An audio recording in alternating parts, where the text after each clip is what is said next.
tudo bem? Aqui é o Thiago do canal Gordão do Timão, isso mesmo, nosso canal favorito aí para falar do nosso Coringão. Então galera, no vídeo de hoje eu vou falar sobre algumas coisas sobre treinadores do Corinthians que passaram nos últimos tempos aí, porque tem uma galera que tá meio com dúvida referente ao tempo de contrato do novo treinador. Mas antes de falar isso aí, você que é Coringão, assim como eu sou Coringão, vai lá, se inscreva no canal, dê essa força pra gente aí. E galera, sem mais aí, vamos lá. Então, o que acontece? Tava aqui pensando, né, sobre o tempo de contrato. Nosso treinador vai vir, já saiu de Portugal na sexta-feira. Nessa sexta-feira vai chegar aqui no sábado de manhã, entendeu? Vai chegar aqui no sábado de manhã. E aí agora sim, tem muita gente colocando em dúvida o tempo de contrato, que queriam 2 anos de contrato. Só que galera, eu tô contando aqui, ó, são 1, 2, 3, 4, 5, 6, 7, 8, 9, 10, 11, 12, 13, 14, 15, 16. 16, se tira ali o Fábio Carille, que foi 2 vezes, e o Diego Coelho 2 vezes, são 12 trocas de treinador. Então galera, tipo, de 2008 pra cá são 12 trocas de treinador. Então você vai fazer as contas. A gente está em 2022, para 2028 são 14. Então para 12 trocas de treinador, dá 1 ano em média de treinador, 1 ano e pouquinho. Então, assim, a gente não tem que esperar que o treinador vai ficar 2 anos. E aí a gente, tipo, já para pegar esse gancho aí para vocês entenderem. Por exemplo, o Mano Menezes, ele ficou 2 anos e meio na primeira temporada dele. Depois veio o Adilson Batista, que não ficou 1 ano, fez só 17 jogos, foi ali, acho que uns 3 ou 4 meses. Se muito, acho que nem isso, deve ter tido 1 mês ou 2 ali só até o Tite chegar. E aí veio, depois o Tite fez a brilhante passagem dele, né, de 2010 até 2013, onde ele fez 221 jogos, foi campeão brasileiro da Copa, campeão da Libertadores, campeão mundial, campeão do Paulista, sabe? Tipo, ele ganhou tudo ali e essa brilhante temporada dele. Aí depois veio o Mano Menezes, que ficou uma temporada, que é a temporada de 2014.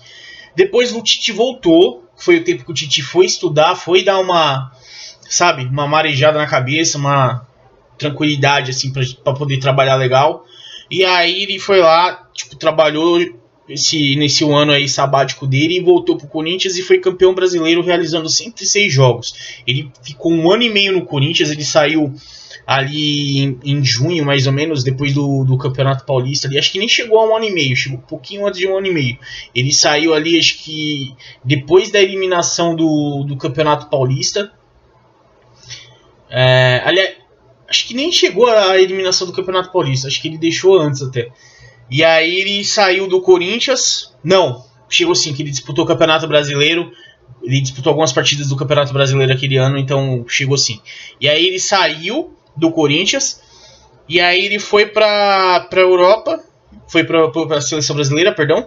E aí veio o nosso glorioso Cristóvão Borges, que ficou apenas 18 jogos no Corinthians. E aí, isso que eu falo pra vocês, 18 jogos. Aí veio o Fábio Carille e ficou mais alguns jogos ali no restante da temporada ali. Aliás, não. Veio o Fábio Carille e ficou mais alguns jogos. Depois veio o Oswaldo de Oliveira, que depois ficou... Depois do Oswaldo de Oliveira ficou ali, acho que até o final do ano. E aí no final do ano ele saiu pra volta do Carille, que ficou 1 ano e meio. Que terminou ali ele fez mais ou menos o que o Tite fez, só que com uma diferença. Ele ganhou o Paulista também em 2017, o Tite só tinha ganho o Brasileiro. Entre aspas, né? O futebol do time do Tite era bem melhor do que o futebol do time do Carille. Embora o time do Carille seja muito... ele é muito subestimado pelas pessoas. Ele jogou um primeiro turno assim melhor do que o segundo turno de 2015. Tipo, foi muito bom. A gente tinha uma defesa muito mais sólida do que a de 2015 e tinha um ataque muito bom também. O segundo turno foi desastroso, mas o primeiro turno foi bom. E aí é o seguinte, passando o Fábio Carille, a gente teve o Osmar Loz, que foi uma aposta da diretoria, uma aposta que a maioria dos corintianos, inclusive eu, achava que deveria ter sido feito, porque o time do Corinthians ganhava tudo na base. ganhou tudo na base e o Osmar Loz era a cabeça desse time. Só que ele não teve muito assim, ele não conseguiu muito coordenar o time de cima. Tipo, eu acho que ele não conseguiu lidar com estrelas, por assim dizer, sabe? Tipo, que é diferente você lidar com um garoto que tá subindo ou você lidar com um cara que já tá consolidado ali. E aí eu acho que foi o grande erro infelizmente ali, o grande erro daquela temporada. E aí veio o Jair Ventura, que o Jair Ventura também não era para assumir aquele time, mas ele conseguiu chegar à final da Copa do Brasil com méritos dele, méritos tipo de eliminar um Flamengo aqui, e aí ele conseguiu subir ali. E aí veio, depois dele voltou o Carille em 2019, onde o Carille fez um trabalho razoável, onde a gente ganhou o Campeonato Paulista ali em cima de São Paulo, no último minuto. Para quem não lembra, foi emocionante, foi legal demais ganhar aquele Paulista, mas o time não apresentava evoluções. E aí, galera, veio depois do Carille, veio o Coelho, que ficou ali por um tempinho, e aí, por último, veio o Thiago Nunes. Isso mesmo, Thiago Nunes. Por último não, perdão. Veio o Thiago Nunes para 2020. E aí o Thiago Nunes ele não quis assumir em 2019, para assumir em 2020. Ele fez certo. Só que a gente tinha uma pré-Libertadores. E aí o que acontece? Pré-Libertadores ela é marcante pra gente, porque a gente passou por duas, tinha passado por duas antes daquele ano. E aí aquela temporada ela começou com contratação, o time se estruturando e tal. Foi uma coisa que o time foi, pra mim, a diretoria até que acertou na contratação do Thiago Nunes. Ele era o treinador que naquela época eu queria, porque eu via no Atlético uma maneira de jogar diferente da maneira que ele tentou implantar no Corinthians. O time do Atlético ele era um time rápido, um time que marcava muito forte e saía muito rápido, mas não era um time velocista. Se apeguem nisso aqui, porque assim, é uma das coisas que eu mais tenho na cabeça. Assim, ele ficou insistindo muito por um velocista no Corinthians e não era o estilo do jogo do Atlético, era um estilo rápido, de toque de bola rápido. Tanto que o Rony passou a se destacar como velocista no Palmeiras e não no Atlético. Ele era um bom jogador no Atlético, mas ele fazia parte de um contexto onde que ele era uma das opções e não a opção de ficar toda hora mandando bola nele. O Cirino jogou mais bola que ele. O Rafael Veiga ali trabalhando a bola por dentro, ali, mandando bola ali pro Pablo. O Pablo jogou um bolão com eles ali. Então assim, era o técnico que a gente via, que a gente queria. Veio, foi planejado e aí no Corinthians ele decepcionou, principalmente depois da parada do Covid, né? Veio o Covid também, né? E aí teve a parada do Covid. Aí ele se retrancou, ele passou a jogar na retranca. E aí ele passou a jogar pelo resultado e o resultado não vinha. Ele não tinha, quando ele chegou, ele não tinha ideia de como de como fazer o time jogar. Ele trabalhava com uma certa mentira, né? Porque assim, ele fala, a gente tinha esperança que ele ia mudar o time, mas ele não mudou. E aí, depois disso daí vieram Mancini e Silvinho. Mancini para salvar o time que estava num momento ruim. O Mancini sim pegou o Corinthians num momento ruim e aí salvou. Não salvou porque o Corinthians nunca efetivamente brigou para cair aquele ano, mas o Corinthians estava mal. Então o Corinthians subiu e brigou pela Libertadores até a última rodada. Felizmente perdemos essa vaga e depois perdemos. No ano seguinte o Mancini foi um desastre. Em 2021 o Mancini foi um desastre. Aquela eliminação pro Peñarol foi horrível. Foi uma coisa tipo, cara, sim, não fez papel de Corinthians ali. E aí veio também a eliminação pro Palmeiras na nossa casa. E aí ele queimando alguns garotos. Por exemplo, o Mandaca nunca mais teve a oportunidade. Colocaram ele numa posição que não era dele. O moleque não vai se negar, porque é um moleque que tá subindo da base. Ninguém acredita que ele vai se negar a jogar naquela posição. Mas ele tava jogando numa posição que não era dele. E aí se sacrificou, o time perdeu, como ele foi mal, queimaram ele. Ele não teve mais oportunidades na posição dele. A posição dele é uma posição de segundo volante ali perto do... como joga mais ou menos o Paulinho. Se a gente der mais oportunidades para ele, de repente ele pode se mostrar um grande valor para o nosso elenco. Mas não, as pessoas não dão a oportunidade para ele, então vou fazer o quê? E aí veio o Silvinho. O Silvinho foi o que mais teve assim, oportunidades. Por quê? Embora ele tenha tido acho que 2 jogos a menos que o Mancini, ele teve um elenco melhor para trabalhar do que o Mancini. O Silvinho ele teve contratações e ele não conseguiu encaixar. Então o Silvinho, a demissão dele já se fazia certa no final do ano passado. Não esse ano. Esse ano ele devia já ter sido... Ele foi mandado embora com o campeonato em andamento podia ter colocado em xeque aí a gente aí no futuro. Pode colocar em xeque a gente aí no futuro. Mas em termos de futebol, o Silvinho foi o que mais teve oportunidades para poder mudar o time e não conseguiu. Ele não fez um bom trabalho. Ao contrário do que a imprensa diz, ele não fez um bom trabalho. Porque antes das contratações, o Corinthians ele estava brigando pela vaga da Libertadores. Ele não estava brigando lá embaixo como a imprensa diz. O Corinthians estava ali entre os 10 primeiros. Então se ele está entre os 10 primeiros ali, 8º ali, ele está brigando pela 6ª colocação, que era a Libertadores. Então, a posição que ele acabou terminando. Então, tipo, teve uma melhora de 5 posições. Tipo, sabe? E isso porque tiveram adversários com uma queda enorme na frente. Por exemplo, o Bragantino, o próprio Atlético Paranaense que estava na nossa frente. Caiu bastante a ponto de brigar pelo rebaixamento. O Internacional caiu. O Fluminense caiu de rendimento. E aí, a gente foi porque nosso rendimento dentro da nossa casa cresceu. Porque nem fora de casa a gente passou um turno sem ganhar. Então, assim, ao contrário do que a imprensa diz, o trabalho do Silvinho foi ruim. Era para os caras terem chegado no final do ano, apertado a mão dele, obrigado por todo o esforço que você fez, obrigado por todo o trabalho.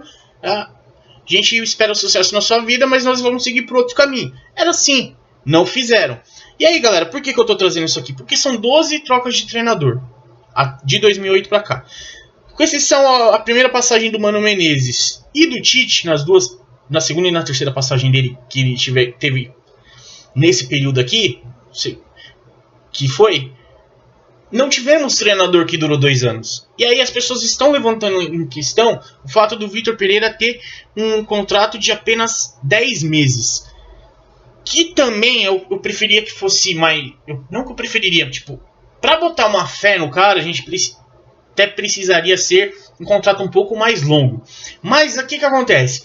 A diretoria não compra esses contratos, ela é muito volúvel. Então, tipo, se você dá uma pressionadinha aqui, os caras mandam o cara embora. Entendeu? E eles contratam meio que sem convicção. Então, um contrato de 10 meses, nesse período, eu acho que não seria ruim, como as pessoas estão falando. E vou lembrar de novo, já lembrei isso aqui no último vídeo, vou falar de novo. A gente tem o Tite, que está saindo da seleção brasileira pós-mundial. Ou seja, tá engrossando a situação com o Vitor Pereira.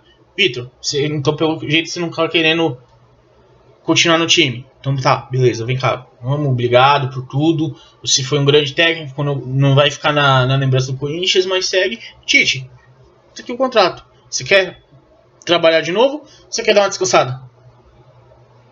Você entendeu? Vai atrás do Tite. A gente tem que ter isso em mente. O cara, o Vitor Pereira, ele vai ver o ano dele.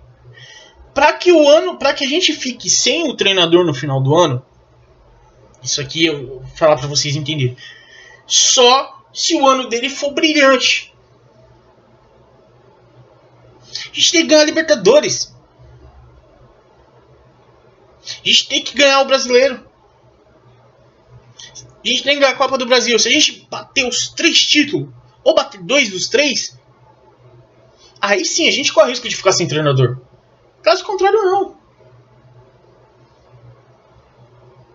Porque a diretoria vai renovar com ele vai pedir um aumento dele, óbvio, todo profissional faz isso. Mas ele ainda vai ser nosso treinador. Mesmo depois disso. Porque se você entende, assim, para vocês entenderem, pra gente entender o que tá passando pela cabeça dele. Ele pede um término de dezembro, contrato de dezembro, porque é quando os clubes abrem a janela europeia e os caras podem contratar alguém. Só que essa conta, ele já percebeu que ele não vai ser contratado para essa janela que é de início de trabalho. Pouco se falou nele para início de trabalho. Mas, para falar sobre ajustes, aí sim, dependendo do que ele vai fazer, aí sim existe essa possibilidade. Porque a janela de dezembro na Europa é diferente da nossa. Nosso ano segue de janeiro a dezembro. Deles seguem de julho, de agosto a junho. Certo? Agosto a maio. Termina ali em finalzinho de maio ali a temporada europeia. Então, assim, eles terminam a temporada em maio e aí eles começam a pensar, eles já começam as movimentações de mercado deles, que eles já estão planejando ali no final da temporada, eles já sabem quem vai continuar nos cargos ou não, e aí eles vão trocar. E como ele está acertando aqui, quer dizer que ele já tem a noção que ele não seria contratado agora no meio do ano.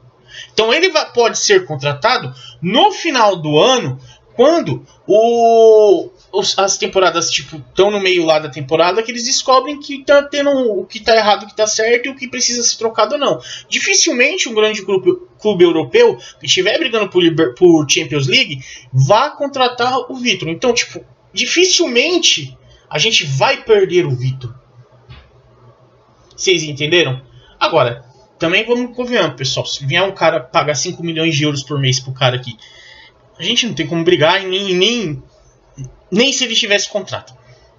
Essa é a realidade. Ele iria pedir pro Corinthians rescindir o contrato dele, rescindir amigavelmente, e iria sair da mesma forma que a gente foi atrás por exemplo, do Luiz Castro. O Botafogo foi atrás do Luiz Castro. Você rescinde lá com eles e vem pra cá.